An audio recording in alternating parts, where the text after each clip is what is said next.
Wednesday, July 1st. It is Canada Day, Canada's birthday. Welcome back to SamCentre. I am your host, Sam, as always. Thank you for your time, taking the time out of your busy day, your busy week. If you could take one more second, click that like, click that subscribe button, leave a comment. Let me know how fired up you are about all the exciting news in sports. This is our midweek check-in. It's Wednesday, middle of the week. Usually this is a lull in the sports world. We're going to touch on CFL Wednesday in the second half of our show. But the first half of our show, we have so much to talk about.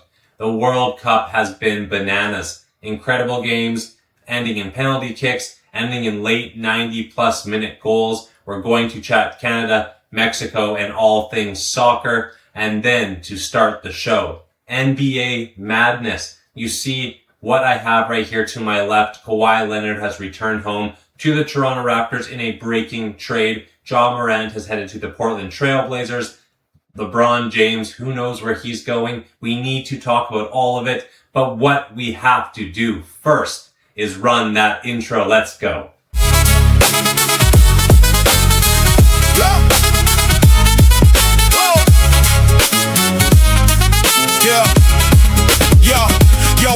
All right, guys, July 1st is Canada Day, but it is also the beginning of NBA free agency. And that leads to a ton of madness in the NBA. You know, before you would see oftentimes the free agency window not being all that exciting.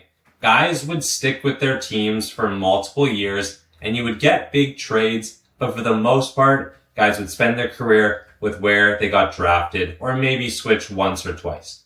But then LeBron James made the decision, right? He went on ESPN and he decided, will I stay in Cleveland? Will I go to Miami? Where will I go, right? Will I form a super team? And that's kind of when this era started of being able to jump around, form these big teams in the NBA. He went obviously to Miami, played with Chris Bosh and Dwayne Wade and formed the Big Three. And now all these years later, we're still talking about LeBron James potentially forming another Big Three, a Big Four, whatever you want to call it, as LeBron James has informed the Los Angeles Lakers he will not be returning to the franchise. He will be playing elsewhere for his 24th season and what will likely be his final season in the NBA. I'm sure, he could keep going, but it's what more does he want to accomplish at this time?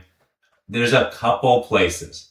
I don't know if this is serious at all. Toronto kind of makes sense now, right? We're going to talk about it in just a moment, why it makes sense. If LeBron wants a semi-easy path to the finals, I think he goes back to the East. He either goes to Toronto, Cleveland. Those would be lower on his list, I believe. First, I would think if he goes to the East, it's gotta be Miami.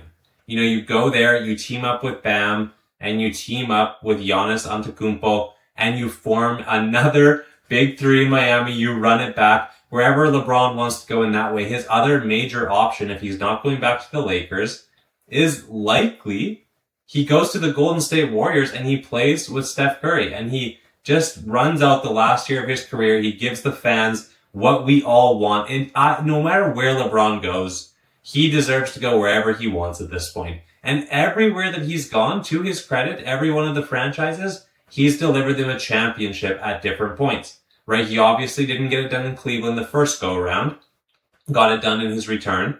He won multiple in Miami and then won with the Lakers as well. So for LeBron, he's done everything you could ever ask for. He has multiple records. His longevity should be studied because he has still putting up incredible numbers and he was still carrying the Lakers at multiple points last year, dragging them to a playoff series win. LeBron James, come to LeBronto. Let's do it. Let's run it with our newly acquired superstar who is returning back to the franchise after abandoning us during the 2020 offseason, or I guess 2019 offseason, whatever we want to call it. But Kawhi Leonard is coming back home to the Toronto Raptors. And I say home, obviously he played a long time in San Antonio. That was where he played most of his career. But there is a breaking trade. Los Angeles Clippers, Toronto Raptors have exchanged stars. And the Raptors got the best player in the trade and it's not even close. Kawhi Leonard at 34 years old, 35, is still a top 10 player in the National Basketball Association. He was healthy for most of last year. He put up incredible numbers, averaging almost 28 points a game, leading the Clippers when they really didn't have a lot to play for. So Kawhi obviously has the desire to keep playing. He has the ability to keep playing. And now he doesn't have to be the only star on a team.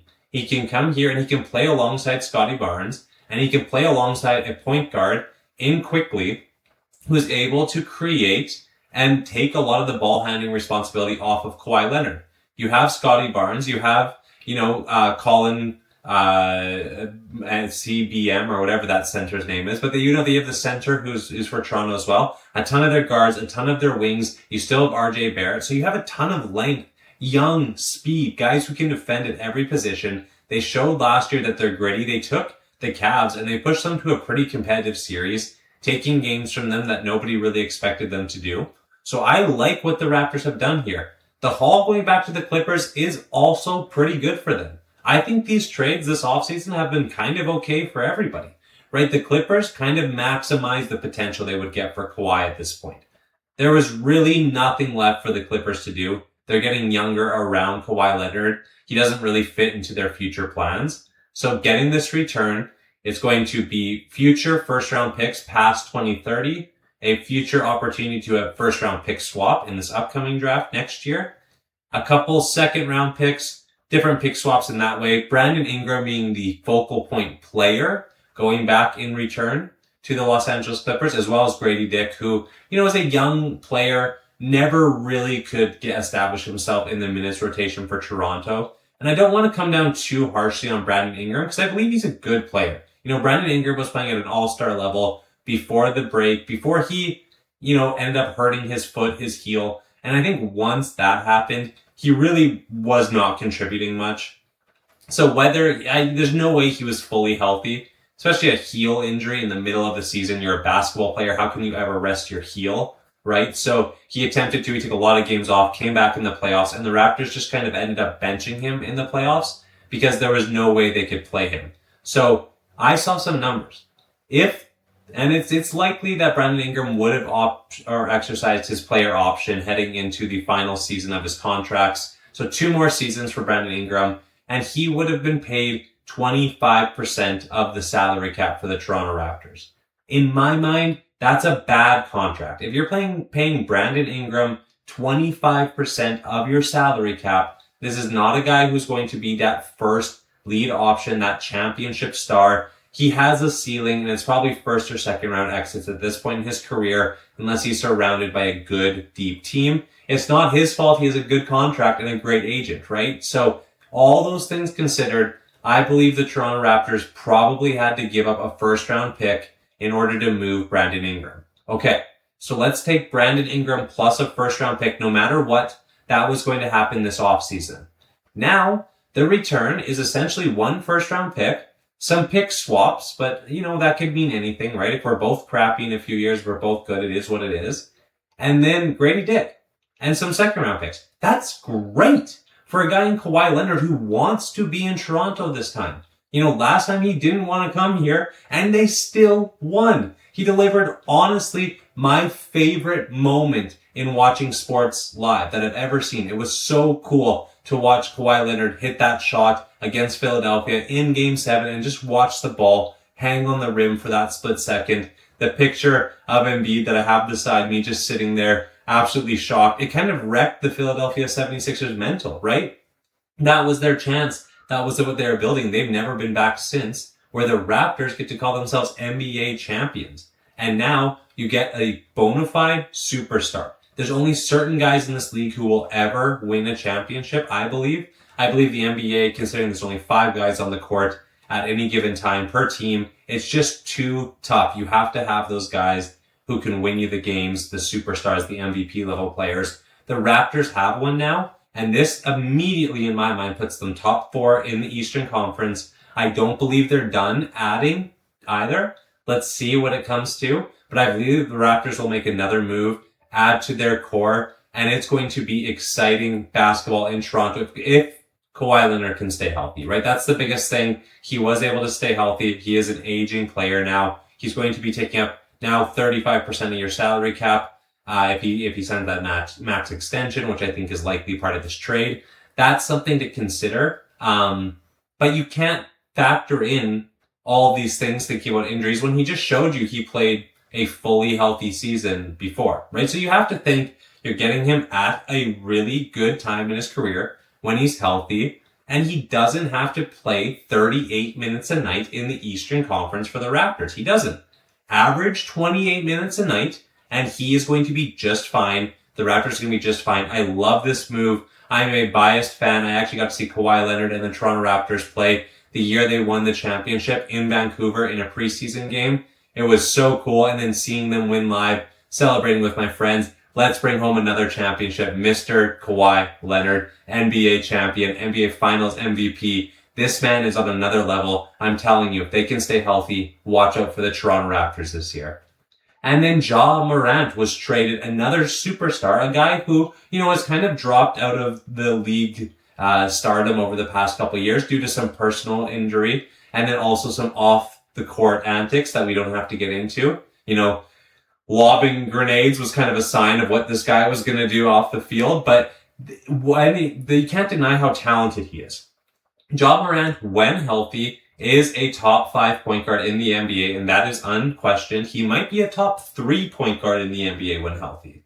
And so Portland has a really interesting roster now. They didn't have to give up a ton back to Memphis in order to get Ja Morant. They obviously had to give up Grant, who I think is a really good piece on that Portland team. He was a guy who I thought could pull them out of really difficult situations, take the ball, provide a ton of energy. But he's a player who I do think can be replaced, where if you get a Ja Morant who is locked in, wants to be on Portland and wants to win, this is what we say. If you get the better player and you don't completely mortgage your future in order to get that player, I believe you win the trade. So if Ja Morant has the same question marks around him as Kawhi Leonard, potential health concerns, all of these different things, but Portland now has given themselves a chance. The West is extremely competitive. That's going to be a problem for them. It's much more competitive than the East. But now you have a guy that you can market around. You can have a bona fide superstar in Portland. It's difficult for you to draft anybody at this point when your team is competitive, right? You can't be always picking that 1st or 5th overall or anywhere in that range. If you're always picking that 10th to 12th overall and you don't want to tank, you have to go make a move like this. So props to all the teams that are getting busy. We're going to follow all the action in the NBA. I won't rant about it any longer, but there's so much more we're going to talk about once free agency officially opens up as you're watching the video today. Canada Day, July 1st. We're going to hopefully see LeBron. I'm so biased, but that would be incredibly cool to watch. Let's move on to the World Cup because I think it's really, really exciting and multiple reasons for us to talk about it. Moving along in the show, I want to just briefly touch on the World Cup. It's actually been incredible action and really fun to watch as a casual, non-football enjoyer. Right now I'm calling it football. It's soccer. We're in Canada. What am I doing? See, the World Cup's got me in a frenzy, but it's been so fun to watch these games. Maybe I have the fever because Canada and Mexico both advancing to the round of 16. It is now on to you, United States, to be the third and final host nation to be able to advance past the round of 32 into the round of 16. But Mexico and Canada both advancing already. Mexico doing it in quite decisive fashion in front of their home crowd. And you saw the Mexico crowd making so much noise, blasting music, fireworks, just everything in front of the hotel of their opponents before the match. And that definitely makes a massive difference. Props to Ecuador coming in here, playing a competitive game, but it was levels shown. Mexico cleaned up in front of the hometown crowd in the Stadium Azteca, one of the most greatest venues you'll ever see in sports. Props to Mexico for hosting this competition. You see in Monterrey, you see the Stadium Azteca. It's absolutely cinema, the scenes that you see here. You see the watch parties in Vancouver, across all of Canada, across all the world. The World Cup really is captivating everybody. We have so much more to come. We saw Mbappe and France really be able to dominate their game. And then going back a few days, we saw massive upsets. Paraguay was able to beat Germany in penalty kicks. And that is such a massive, massive upset. And then we saw the very next round, the very next game, the Netherlands lose to Morocco. And where those two teams were much more evenly matched on paper, the Netherlands still oftentimes does advance. And it sets up Canada versus Morocco in the round of 16 on July 4th. And to me, that's a very interesting matchup because the team has a ton of history. Canada has been unable to beat Morocco in all of their previous matchups. They were able to draw with them one time. I can really hope Canada gets it done, but they'll obviously come into that match as the underdogs.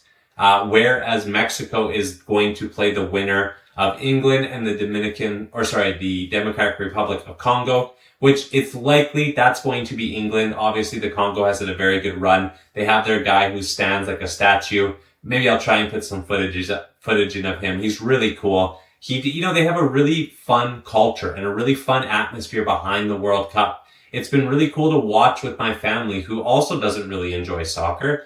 But these games are captivating all of us. 2 games on Monday went into penalty kicks. And that's super cool. And the first game between Japan and Brazil had a chance if Brazil doesn't get a header in the 95th minute or whatever it was. So you're watching action happen, drama late. But one thing that really bothers me, and I haven't been able to get over, is how fake some of the injury is. There's real contact in this sport. Soccer players are not wimps. They are legitimately pulling at each other, grabbing each other. There's times where they're running and kicking at full force and they kick each other's ankles out. They hit the spikes. They pivot. I don't doubt a lot of these things do hurt, but just the showboating and the absolute cinema of rolling around on the ground and trying to make it so much more dramatic and then popping up and playing 35 more minutes of straight action, it makes you look dumb on a world stage. And I think for the American audience, the North American audience especially, Canada and America, it's really hard for us to get into the sport because we see that. For my dad, who's watched hockey his whole life, watched football, my dad's loved sports for many, many years. He's a reason I started this channel in many ways. But when he's watching that, he can't even watch the games because they're flopping around and that bothers him so much, right? The action, obviously, when it's more tight and they're playing and they're running back and forth, it's really fun to watch. And that does happen, even for the teams that flop around. But you watch the Morocco versus the Netherlands game, and it's so different than watching a team like Japan play Brazil, right? Japan gets up and they just keep playing. Where teams like Brazil or Morocco, it feels like the slightest bit of contact, it's like they were just shot 13 times. And so that's obviously not happening, but at the same time, just contact. So I think a lot of people would be able to respect the game on this side of the world a lot more if that wasn't happening. The NBA has a similar problem with all the flopping and that kind of stuff, but you can call technical fouls. You can call embellishment in the NHL. You can call unsportsmanlike conducts on people who are trying to make a show of things. But in soccer, that doesn't happen. The refs will just have them pop up and oftentimes they'll reward the contact for happening, which I do agree with. But where is the warning to say, hey, quit it with all this extra theatrics? And obviously if a guy is hurt, he's hurt. But if he's hurt like that, he should legitimately have to come off the pitch for 2 minutes. If he's rolling around and this guy's holding his face like he just got a concussion, he cannot just pop back up and keep going and everyone thinks that's okay, right? So again, this game has existed for so much longer than I'm just one guy watching things. But that would be one complaint I have as a casual viewer. Otherwise, the games have delivered on every single front. I've been hooked. I've been watching almost every game I can get my hands on. I have a Canada jersey, I have a Mexico jersey. I'll probably try and pick up more. We have more of the stars in action as we keep going. We have obviously Ronaldo and Messi, Harry Kane, and Jude Bellingham over in England. There's going to be much more reasons for you to tune in, and then we'll continue to cover it on SamCentre because I've been enjoying it. As we get into these later games, there's even more reasons to tune in, even more storylines. Canada Hopefully they get it done against Morocco, but if this is the end for them, it was still incredible to be able to get to this far in the competition, to the same stage as teams like Mexico, England, Argentina, most likely. Hey, maybe we'll see big upsets still because the World Cup is delivering with excellent action. But without further ado, the actual football, the best football league in the world, the Canadian Football League, CFL Wednesday. Let's run our second part of the show. Power rankings. We're going to talk about the Stampeders against the Toronto Argonauts in the Stampede Bowl. Let's get into it. All right, this is the main event of our Wednesday show. As always, it is CFL Wednesday, a league that I love so very much, and I'm so excited to talk about this week because the Edmonton Elks, spoiler alert, the number one team in the power ranking of SamCentre's Week 5 power rankings, and I believe it's extremely well deserved. But let's get into it a little bit later. First off, I want to just talk about some of these exciting matchups that are happening here in Week 5. First and foremost, a game that I will be attending is the Stampede Bowl. Thursday, July 2nd, the Toronto Argonauts are traveling to Calgary to take on the Calgary Stampeders in McMahon Stadium. And they're calling it the Stampede Bowl because Friday, July 3rd, is the official start of the Stampede. Obviously a massive event in Calgary. International tourists, a ton of local Canadian tourists as well will be attending the city. Hotels are extremely expensive. I know I got one of the dumpiest ones in the entire city and it was still $124 a night. But let's move on because the Toronto Argonauts are now 2-1, taking on the Calgary Stampeders, who are 1-2, able to pick up their first win of the season last week against the BC Lions. And that was a massive win for the Calgary Stampeders. They went into Kelowna, into neutral territory there, and they took down BC in a game where they showed they were the better team clearly. And that's why, we'll talk about in our power rankings, but Calgary is clearly ahead of BC, and I think it's extremely well deserved. Vernon Adams and the Calgary Stampeders could not be more different than the Toronto Argonauts. Toronto is a team who's going to absolutely sling the rock. I went and looked at the stats. The entire Toronto Argonauts team combined ran for less attempts last game against Saskatchewan than Mills did for the Stampeders against the Lions. And that's a game that Toronto was ahead for most of the game, so you'd think they could rely on their run game. But they do not. They absolutely sling the rock around. And when you look at Vernon Adams compared to Chad Kelly, they're two excellent quarterbacks, both extremely capable of changing the game, but in different ways. I think Vernon Adams is one of the best game managers we have in the CFL, up there with Trevor Harris. And sometimes maybe that's seen as an insult, but I don't think so at all. If the game is on the line, if you need a drive that's going to be well put together, if you need to clinch a game, I want Vernon Adams on my team as my quarterback. And that's a way Calgary is set up to play. They have a really good ground game. They're well coached on special teams. They're explosive in different ways, but they're going to rely on that short to intermediate pass game, not making mistakes. Vernon Adams hasn't thrown a single interception this year, where Chad Kelly has thrown a crap ton of them. In all of Chad Kelly's starts this year, he's thrown an interception. Whereas in all of Vernon Adams' starts this year, he has not thrown an interception. But this makes it sound like I'm going negative on Chad Kelly, which I'm absolutely not. Chad Kelly has shown with the Toronto Argonauts that if you're not ready to get in a firefight with them, you're going to lose because they're going to put up 40 points on you. And this could be a problem for the Stampeders. I don't know for sure. I do want to get in there, and I'm so excited to be able to head to Calgary and watch the game as a fan. I'm going to be able to interview some people before the game. Hopefully maybe get to interview some players. I don't know if that's going to be possible. But I think it will be really cool to sit there in the stands and just watch these two teams go at it. Because Toronto has been must-watch action every time they're on the football field.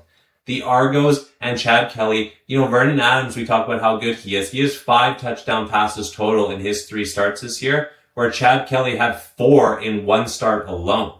So now we start to look at what either offense is capable of.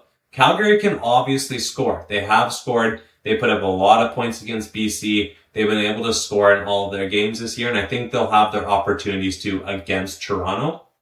But Toronto is so scary in every facet of the game. They have a crazy special teams. I don't even think you can kick the ball to Grant. And in the CFL, you can't just punt out of bounds. So now we're talking about a guy in Grant who you have to give him space. You can't just crowd him. You take a no yards penalty. You can't kick it out of bounds. You're going to take a penalty. So you have to give him some space, and he's nuts. So that's a problem.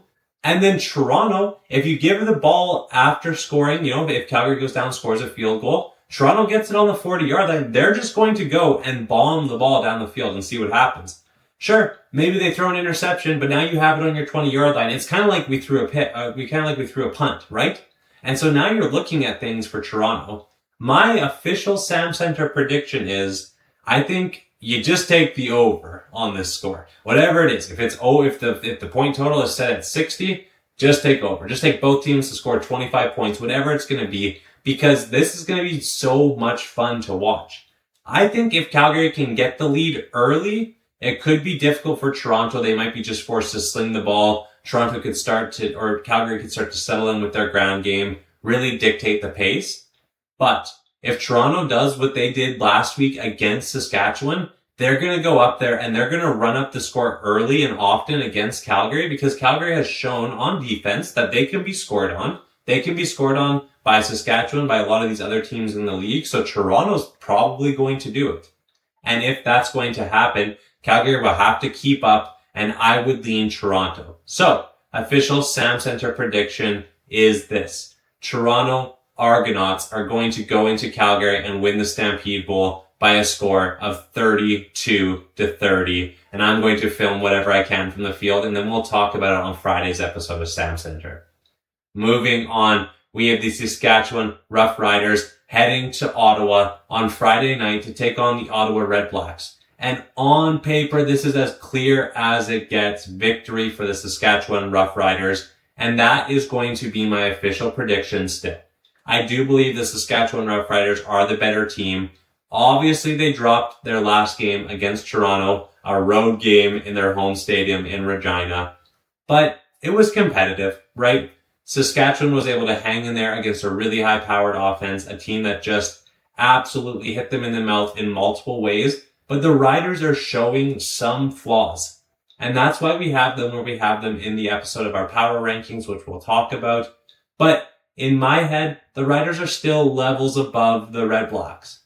We will have Red Blacks in lowercase letters until they win a game. And I apologize, Ottawa, because I like you. I like your social media team. I think you guys are doing a lot of fun stuff over there.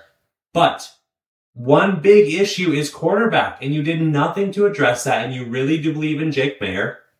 Okay, he did lead a big comeback last week, and it got pretty close on a hostile road environment in Montreal. So maybe you're getting better and settling in, because there are some exciting receivers and some talent around Jake in Ottawa. If they can get healthy at running back, if they can get healthy in different positions, they have a good coach. They do have the potential to do things. I just think they're in really tough against the Riders this week. Obviously, the Riders are going to be very upset with their performance. They're going to go into Ottawa, look to take care of business. Official SamCentre prediction is 31-22 Saskatchewan Roughriders going in there into Ottawa on Friday, July 3rd and taking care of business.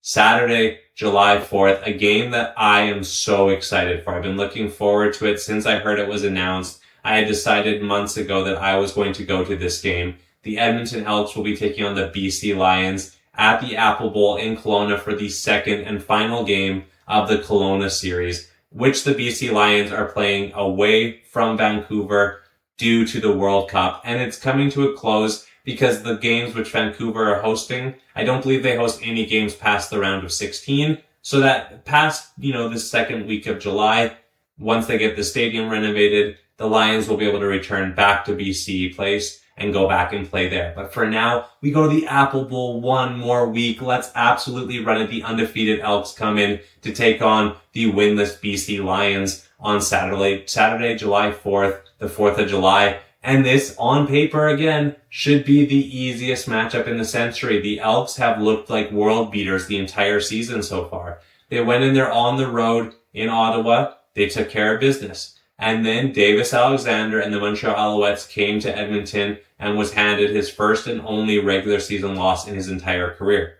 And then the Elks went into hostile territory in Winnipeg on the road in front of a sold-out crowd. In Winnipeg, they won again, showing grit, showing they can score early, battle back, keep the game close, and come back late and still win.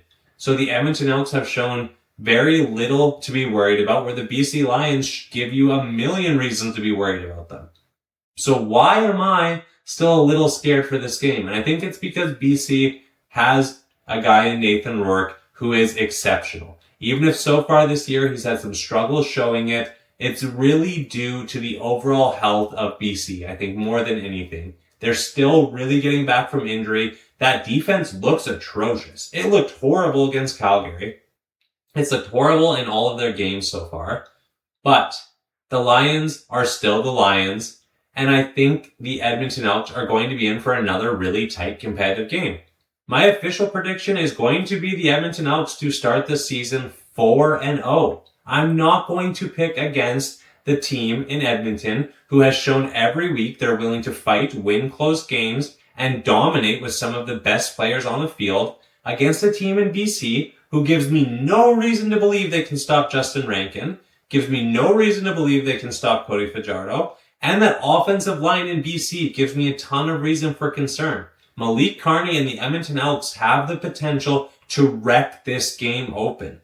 They will get to Nathan Rourke often, and if the game plan in BC is not extremely dialed in, they will lose another game, start 0-4, and that is disaster for them. Because if Calgary is able to pull it off against Toronto, then you look at the West being way too competitive now, where BC, you cannot afford to lose this game. It's a similar situation for Ottawa, where you literally cannot afford to lose and start 0-4. So, I'm picking against both of the winless teams this week because for 3 weeks in a row, when they've played, it's been the right strategy. However, I do believe both of them have a chance. BC will lose the game 24-21 to the Edmonton Elks in Kelowna. I'm going to do my best to bring you guys a lot of super exciting content from that game.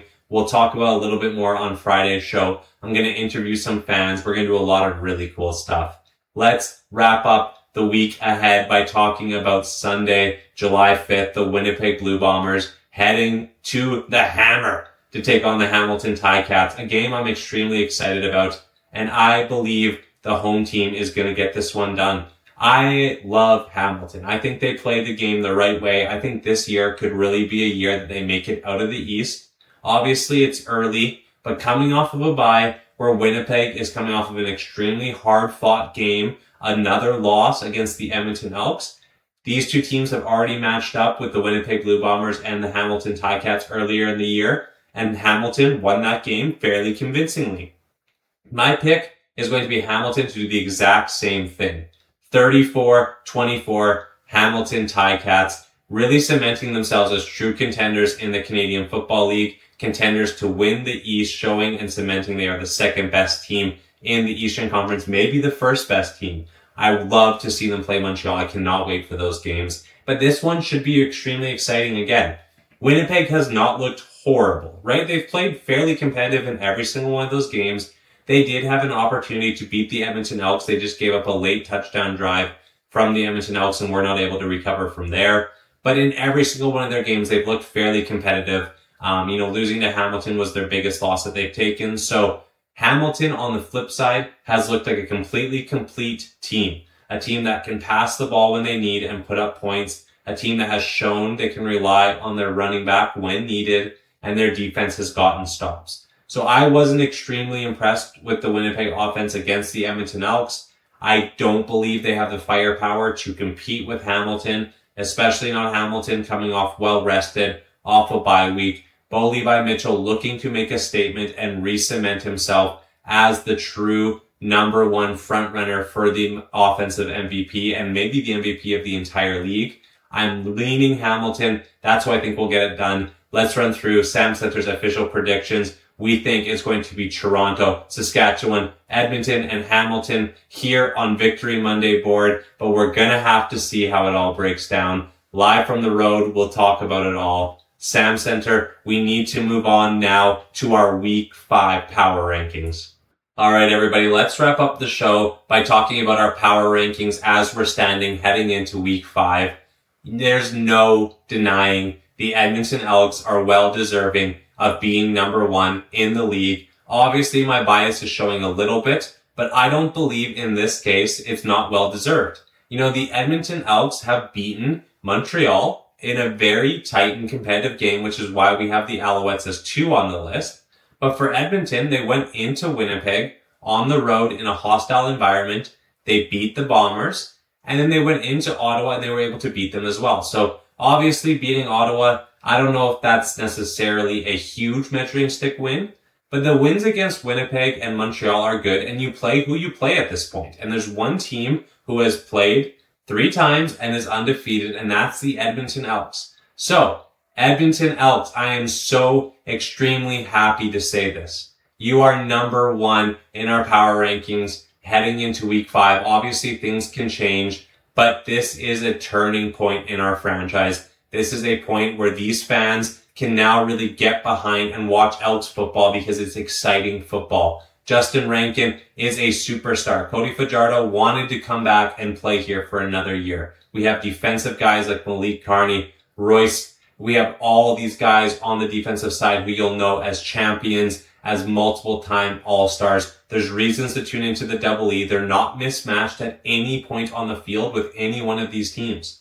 So when you start to run the matchup, sure, maybe they'll lose a couple games. Maybe they'll come out behind in a couple tight games, but there's no game in the CFL this season that the Edmonton Elks are not capable of coming out on top of, because they match up extremely well on offense, defense, special teams, coach, every single thing. Edmonton fans, let's get you back into Commonwealth Stadium and let's bring the house down this season. Get us that home playoff game, guys. Let's go. Montreal, you are number 2 on our power rankings, and I think it's extremely well deserved. The game in Edmonton goes a little differently, and obviously you are number 1 in our rankings. But you played a competitive game with Ottawa in this last game, and whether that's a credit to Ottawa or more of a mental lapse on the side of Montreal, we're going to have to find out as the season progresses. But to me, Montreal is the clear number 2 team in the league still. They're going to be competitive. They're going to challenge for the Eastern Conference, along with Hamilton, who we have as number 3.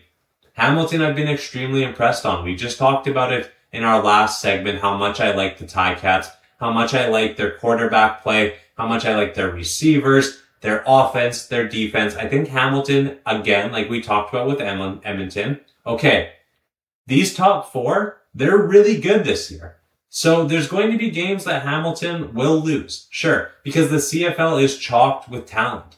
But Hamilton has the skills, the tools, they have everybody on their roster needed to hang in there and beat anybody in the league on any given week, any day, any time. Hamilton will go out there and they will give you a war. Bo Levi Mitchell and the Hamilton Ticats, you are number 3 on our Week 5 power rankings. Saskatchewan Roughriders, Dad, I'm sorry, but we have to put them down at 4 because we've seen some cracks in the armor of the champs. And we've talked about how difficult it is to consistently win in this league, which Saskatchewan has done. And losing against Toronto in a shootout, I don't believe that should drop you too badly. And being the top 4, these teams are going to change. Things are going to change after this week. I'm very certain of that. But Saskatchewan is still very well deserving. They'll be up there challenging for the West. But there's some problems. That defense against Toronto was pathetic. I'll be honest. There was no time where I thought Toronto could not get a first down when they needed. The only time I thought Toronto wasn't going to get a first down is if they dropped the ball. Saskatchewan had nothing for them. And it's not like they're the only team in the league who is playing poor defense. As the season goes on, I'm sure it will improve. They can score with anybody. They have one of the best home atmospheres in the CFL, so those are always going to be competitive advantages on any week. But that defense is a real problem. They also showed that special teams might need a little bit of work. We're going to see, was it Toronto's special teams being that good, or does Saskatchewan have some things to worry about? For now, you are number 4 in our spot. Talking about the team you just lost to is the Toronto Argonauts. And hey, don't shoot the messenger. Toronto has just beaten Saskatchewan. What are you doing? Okay, I get it. But we need to see a little bit more out of Toronto because I believe they're a team that can score with anybody, but I'm a little concerned about that defense. Let's see them play Calgary. Let's see them play some of these next couple weeks. They have Chad Kelly. They have a lot of really huge weapons on offense, but they've been scored on quite consistently. So we need to see what it looks like when they start to go in there and play a team like Calgary, like we talked about, that can maybe dictate the tempo of the game, slow it down. Will they be able to impose their will on teams like that? If they are, then Toronto's going to stay at that number 5 seed probably for the majority of the season. If they're not, we are going to drop them and replace them with the team that we're speaking about next, the Calgary Stampeders. I have a good friend who is a Calgary Stampeders fan. My friend Ace, we need to talk about the Calgary Stampeders. This is a team that is complicated. Vernon Adams is somebody who you can watch every single week and trust that he's going to make the right decisions, but he also isn't always going to win the game for you. If you put the game only on Vernon Adams' shoulders, I think he's going to come up short against some of these other offenses who can really light up the field. And I don't know if that's fully on Vernon Adams. He's just that the offense isn't set up to do that. Where they can dominate is play good on special teams, play good defense, run the ball, dictate the tempo. I'm going to be heading to the Stampede Bowl like we talked about on Thursday to watch this team live. And then I'm really going to get a sense between Toronto and Calgary who we think is really going to be that 5-6. I think between Winnipeg, Calgary, Toronto, this 5 to 6 to 7, that's going to be relatively where they sit. Teams can surprise us, of course. I would love it if Calgary could. Like I said, I've kind of grown up in this region in Alberta. I love it when the Stamps and the Edmonton Elks are both great because that makes for exciting rivalries. Hopefully we have some super fun things planned for the Labor Day Classic. If both teams are winning, that just makes it all the better.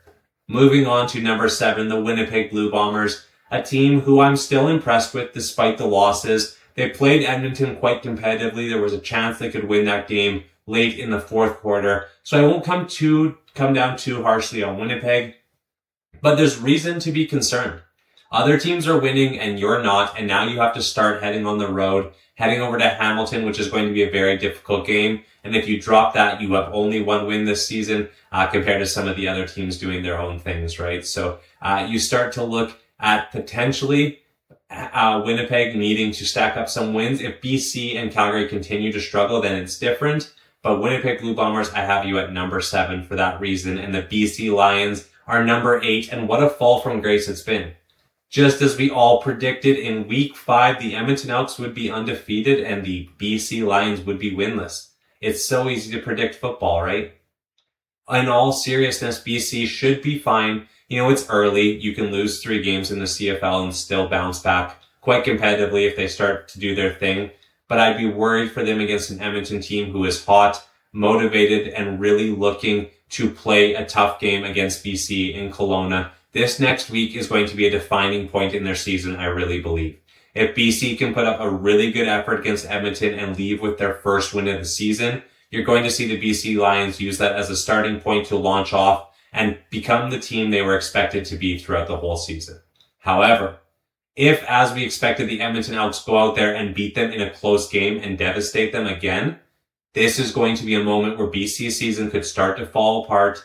You don't know how these teams handle things, but you're already falling behind. And now if you have to go into the road in a place like Hamilton, maybe if it's a crossover, but maybe a place like Winnipeg, maybe a place like Saskatchewan, maybe Edmonton, it could get extremely difficult for you if you're BC. So you need to start to wrap up some wins. Nathan Rourke needs to start showing why he is the best quarterback in the league, because so far through all these games, he has not shown that level quite yet.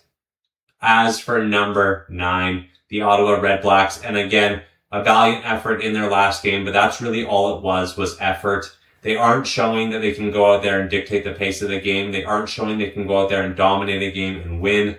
They are winless. I'm not really high on Ottawa this year. We talk about their quarterback play every single week, and that is one of the most important things in the CFL. If you don't have a lot else going for you and your quarterback isn't going to change the game on the other side of the field, you're just going to get scored on and you're going to lose. That's what's been happening to Ottawa. I really do hope they can turn things around. Maybe it starts this week against Saskatchewan, but obviously they're in extremely tight. So for Ottawa, we are hoping they can do things, but it is undeniable they are 9th place in our Week 5 power rankings. Let me know. Was I right? Was I wrong? Let's wrap up the show with our outro here.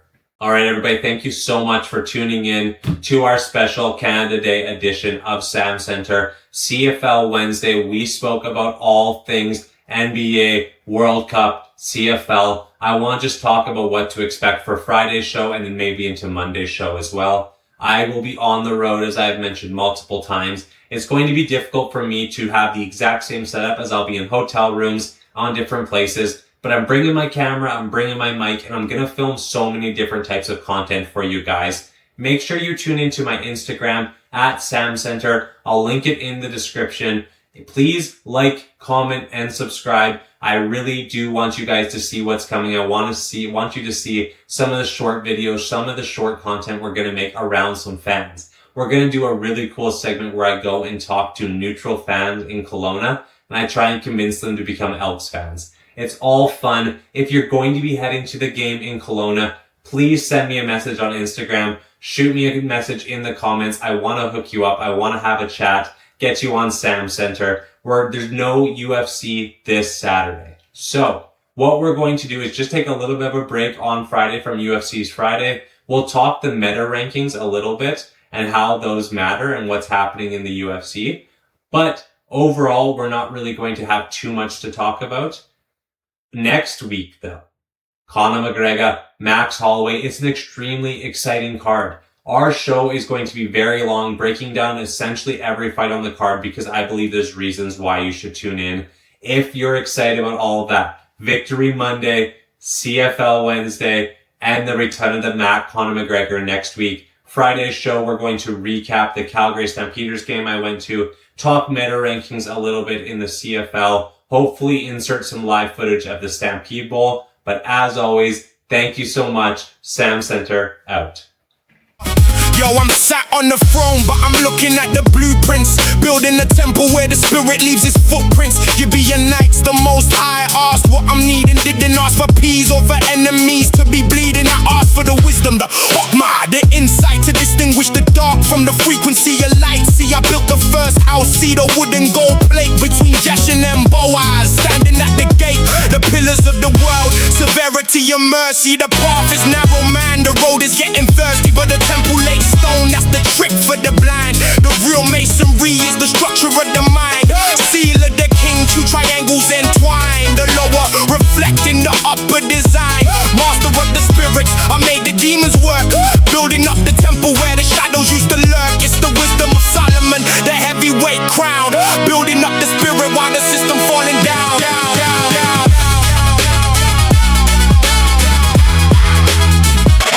Building up the Yeah, they say I had the ring, the brass and the iron, commanding the glacier, the wolf and the lion. See, the demons are just facets of the ego and the greed. I harness the shadows to plant the holy seed. You gotta kill the beast, you gotta make it move the blocks. Put the vices in the furnace, turning keys inside the lock. 72 spirits, yeah, I kept them in the vessel.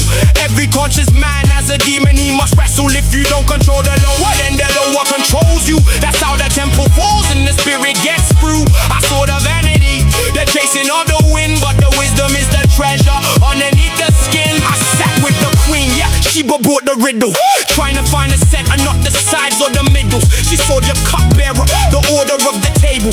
Realize that history is more than just a fable. It's the key of Solomon, the magic in the math, finding your geometry on the righteous path. From the quarry to the corner, I'm the stone they rejected. To the master workman saw the spirit was perfected. Modern day Solomon and building in ends, turning all the haters and the demons into friends. The temple is complete when the heart is in tune. From the rising of the sun to the setting of the moon. Vanity of vanities, all is vanity unless you know the